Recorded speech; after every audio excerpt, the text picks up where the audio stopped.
걷기 운동 제대로 알고 하지 않으면 독이 될 수 있습니다. 안녕하세요. 지혜식탁입니다.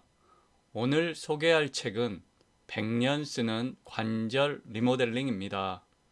지은이 김준배님, 펴낸 곳 비타북스입니다.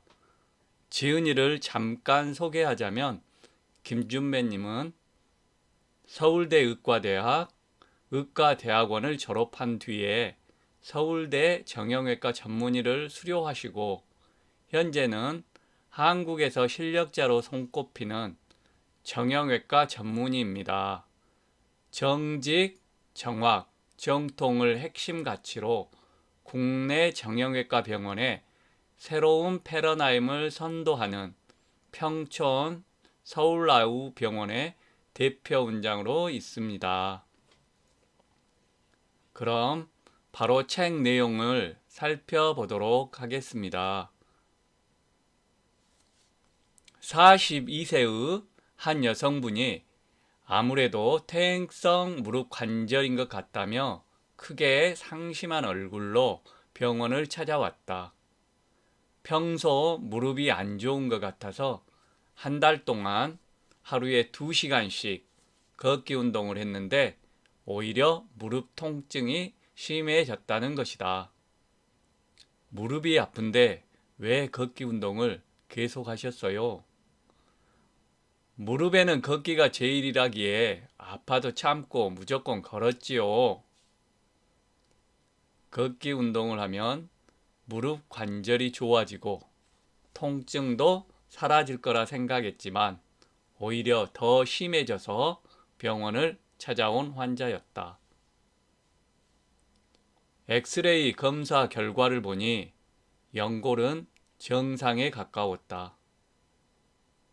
통증이 느껴지는 곳도 무릎 관절이라기보다는 약간 아래 안쪽 부위였고 무릎 뒤가 당기고 오래 앉아 있다가 일어날 때는 무릎이 잘 펴지지 않는 느낌도 든다고 했다. 여러모로 퇴행성 관절염이 아니라 거위발 건염에 가까웠다. 평소 운동을 전혀 안 하셨죠? 아무 준비 없이 걷기 운동을 시작해서 생긴 병이네요. 걷기 전에 허벅지 근육부터 키워야 병이 재발하지 않습니다. 그래서 허벅지 근육 강화 운동과 약 처방, 물리치료, 주사 치료를 진행해서 일주일 뒤 환자는 통증이 사라졌다. 이 환자의 경우 셀프 진단하고 셀프 치료한 사례다. 오늘날 TV나 신문, 인터넷 등 다양한 매체에서 각종 건강 정보가 넘쳐난다. TV에서 추천하기에 믿고 그 운동을 따라서 했다가 오히려 통증이 더 심해지고 건강이 악화된 것이다. 문제는 인터넷이나 TV 혹은 지인을 통해 얻은 정보에만 의지해 자가 진단을 하고 스스로 치료하면서 병을 키우는 환자들이 대부분이라는 것이다. 잘못 알고 하는 운동은 관절에 득이 되는 게 아니라 통증에 독이 되는 가짜 운동입니다. 바르고 올바르게 걷는 방법을 지금부터 소개합니다. 사진을 보고 최대한 그 모습을 유지하면서 걷는 것이 도움이 됩니다. 1. 목과 등, 허리를 곧게 펴고 걷습니다.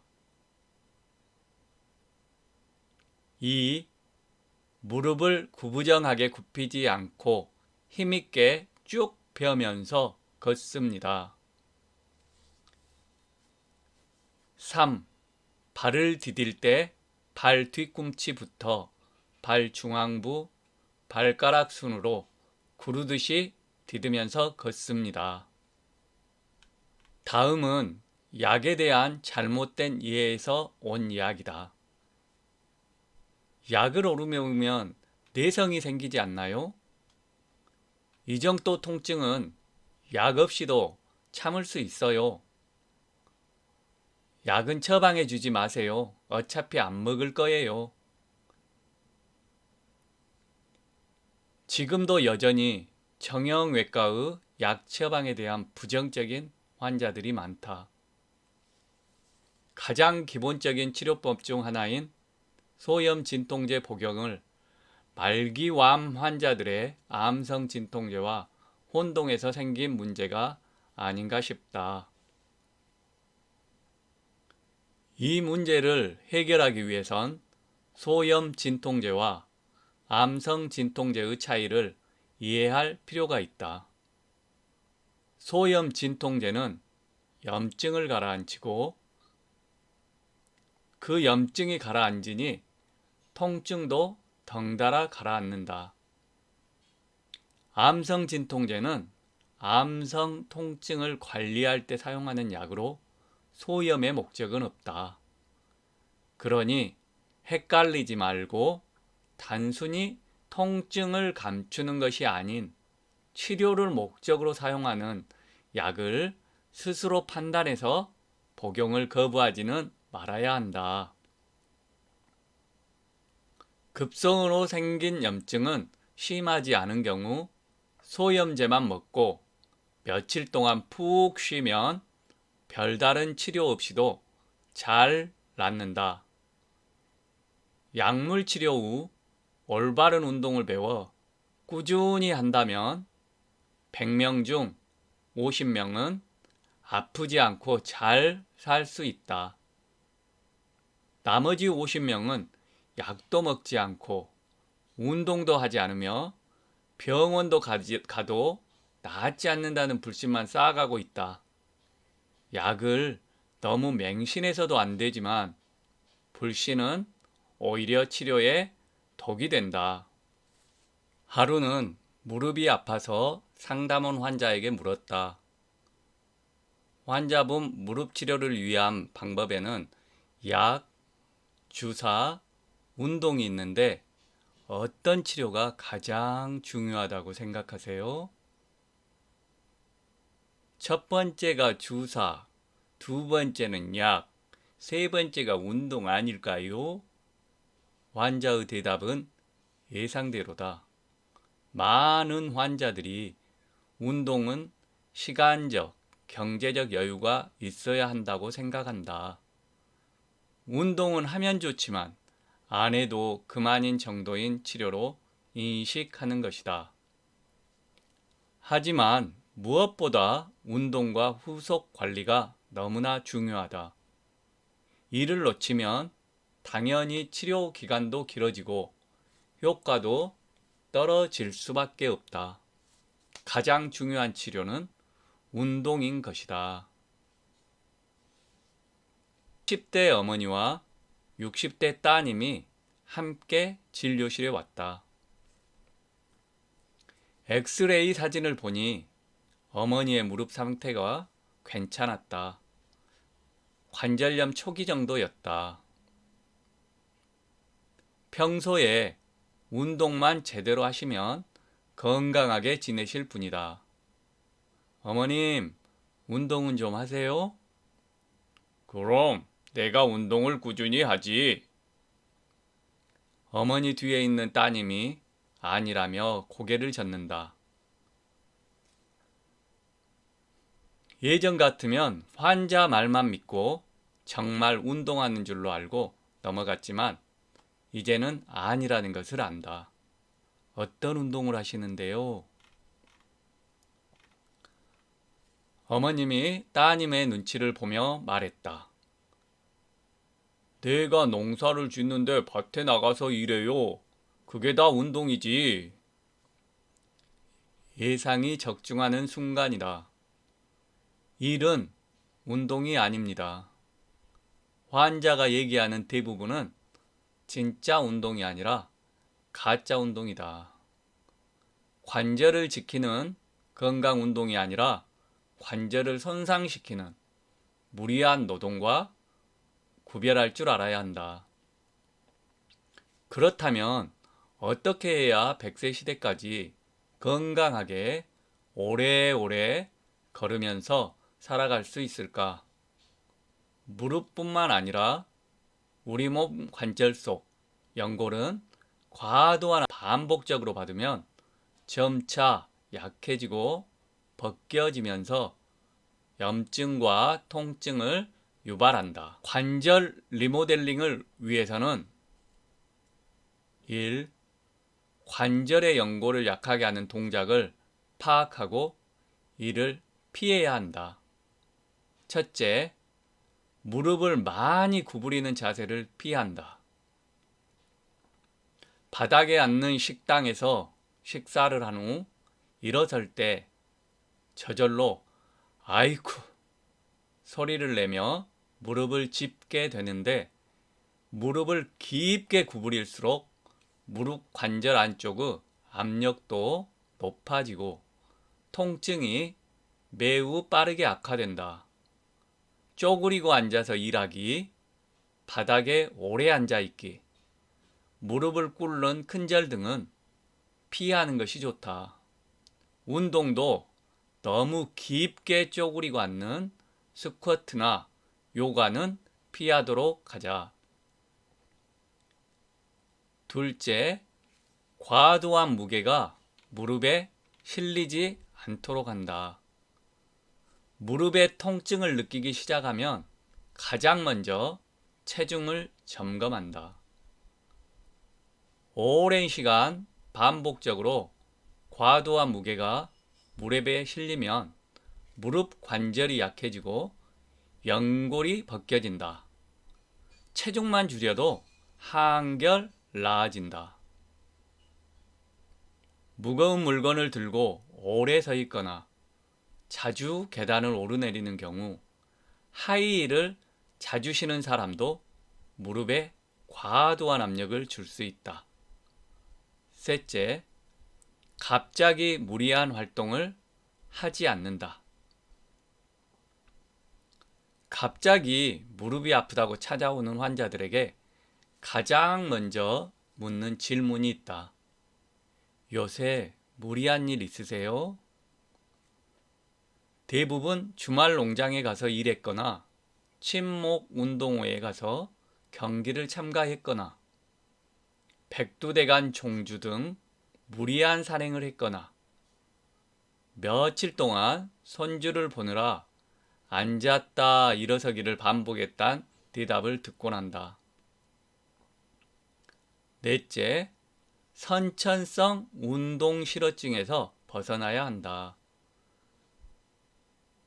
아무리 생각해도 특별히 무릎에 무리가 갈 만한 일은 없었어요. 이런 경우에는 오히려 아무것도 하지 않은 것이 무릎에 독이 된 경우다.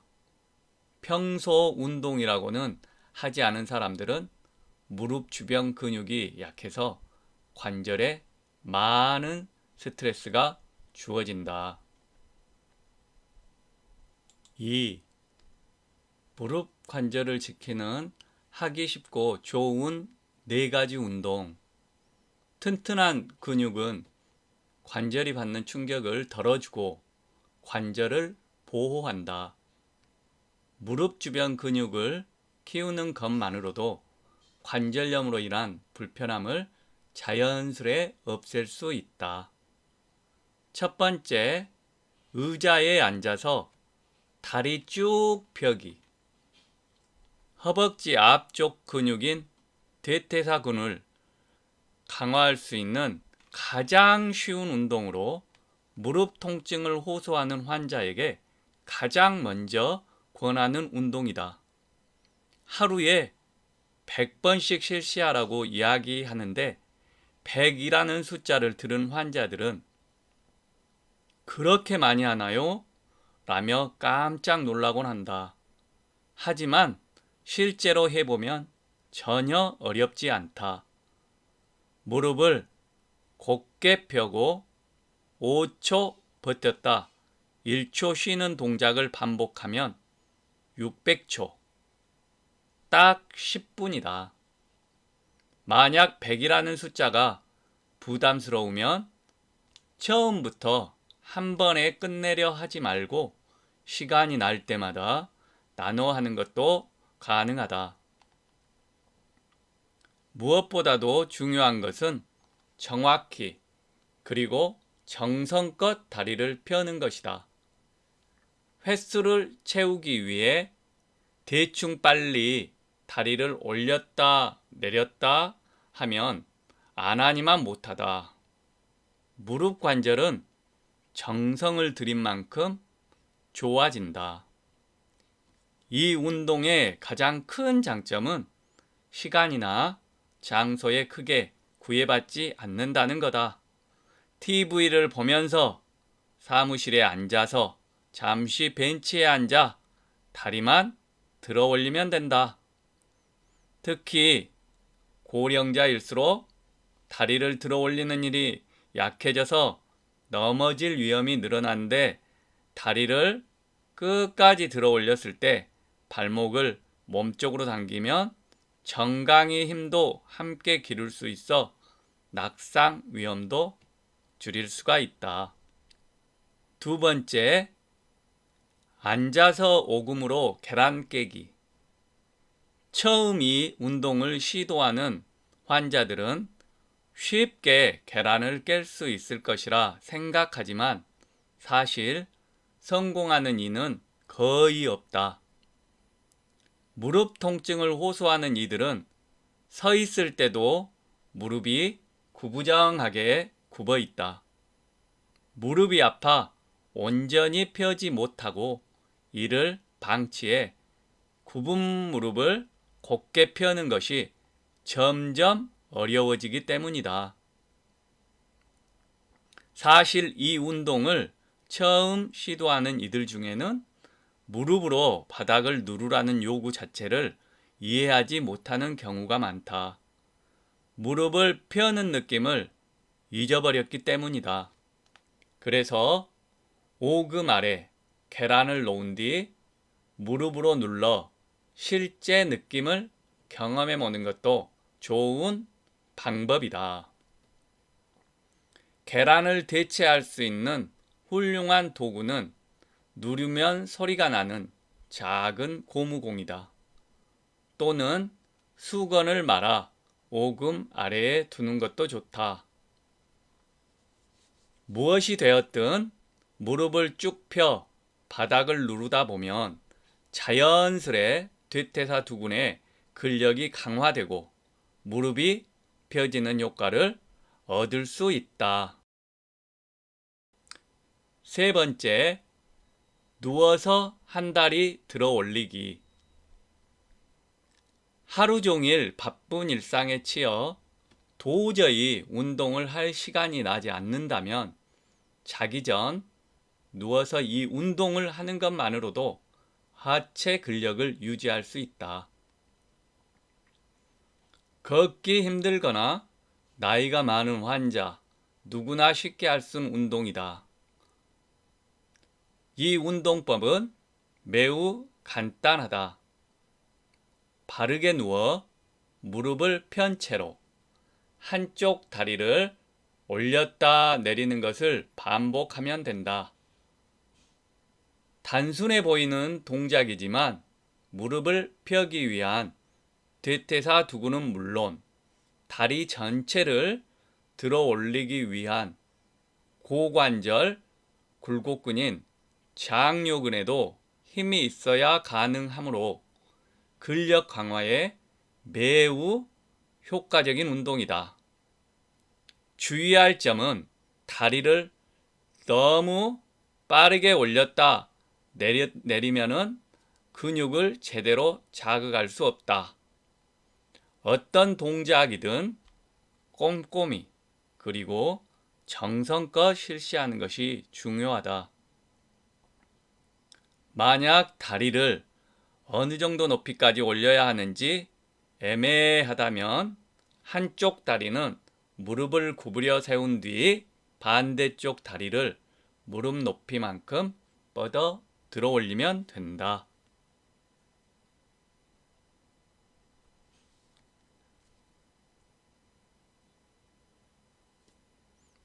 네 번째, 스쿼트, 일명 투명 의자 앉기.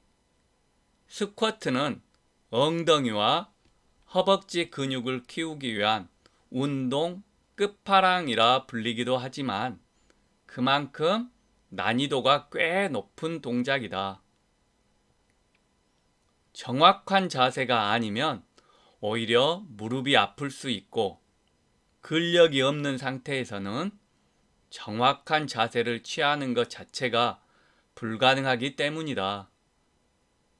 따라서 전문가에게 정확한 자세를 배울 수 있는 상황이 아니라면 다음처럼 실행하는 편이 더 좋다. 평소 바닥에 앉았다 일어나기 힘들거나 계단을 내려갈 때 난간을 붙잡아야 하는 사람에게 스쿼트는 매우 중요한 운동이다. 하지만 여기에 해당하는 사람들도 통증이 심한 급성기가 지난 다음에 실시해야 한다. 스쿼트를 하면서 특정 각도에서 무릎이 걸리듯 멈칫하며 통증이 느껴지거나 무릎이 붓는다면 무릎 연골에 문제가 발생할 수도 있으므로 반드시 병원을 방문해 무릎 상태를 확인해야 한다. 모든 것은 과유불급이다. 스쿼트가 아무리 좋은 운동이라 할지라도 통증을 무시하고 계속 반복한다면 오히려 연골이 손상될 수 있으므로 반드시 주의하기 바란다. 정형외과 의사가 말하는 운동의 3원칙. 1. 관절의 정상 운동 범위를 유지하라. 통증 때문에 움직일 수 없어 관절이 굳어버린 환자의 경우 자신이 움직일 수 있는 관절의 각도를 약간이라도 벗어나면 극심한 통증을 느끼곤 한다. 예를 들어 50견의 환자의 경우 굳어있던 팔을 누가 살짝이라도 건드리면 눈물이 핑 돌 정도의 강한 통증을 느낀다. 허리가 아파서 구부정하게 다니던 사람은 순간 발을 잘못 디뎌서 허리가 살짝 펴지기라도 하면 허리에서 불이 번쩍이는 듯한 심한 통증을 느낀다. 따라서 통증으로부터 벗어나기 위해서는 평소 운동을 통해 관절의 정상적인 운동 범위를 유지하는 것이 중요하다. 2. 유산소 운동과 근력 운동을 조화롭게 할 것. 30대 중반 이후로는 누구나 근육량이 줄기 때문에 유산소 운동과 근력 운동을 함께 해야 한다. 근력 운동은 가벼운 무게로 장시간 반복하면 근육 지구력이 좋아지고 무거운 무게로 짧게 반복 동작을 할 때 근육 크기가 커지고 강해진다. 그러니 아무리 운동을 해도 근육이 생기지 않는 사람들은 아령은 좀 더 무겁게, 실내 자전거는 4에서 5단으로 강도를 높여 더 힘들게 운동하는 것이 도움이 된다. 3. 운동은 무조건 규칙적으로 꾸준히 하라. 지금 내가 어떤 운동을 얼마나 하고 있는지가 중요하다. 운동은 매일 규칙적으로 꾸준히 해야 한다. 너무나 많이 들어 지겨울 정도인 이 원칙이 사실은 지키기가 가장 힘든 원칙이다. 운동이 귀찮거나 쉬고 싶은 유혹에 시달릴 때마다 꾸준한 운동의 중요성을 떠올리고 실천하도록 하자. 책 내용은 여기까지입니다. 건강을 위해서는 수단 방법 안 가리고 닥치는 대로 하는 경우가 많이 있습니다. 건강보조식품을 고를 때도 내 몸의 상태를 잘 파악하고 신중하게 골라야만 하듯이 좋은 운동이라도 자기 몸 상태와 컨디션에 맞지 않는다면 관절에는 득이 되는 게 아니라 독이 된다는 사실입니다. 이 사실을 잊지 마시고 무릎에 좋은 운동을 매일 꾸준히 실천하시어 100세 인생 시대 건강하게 오래오래 걸으시기를 바라겠습니다. 시청해 주셔서 정말 감사합니다.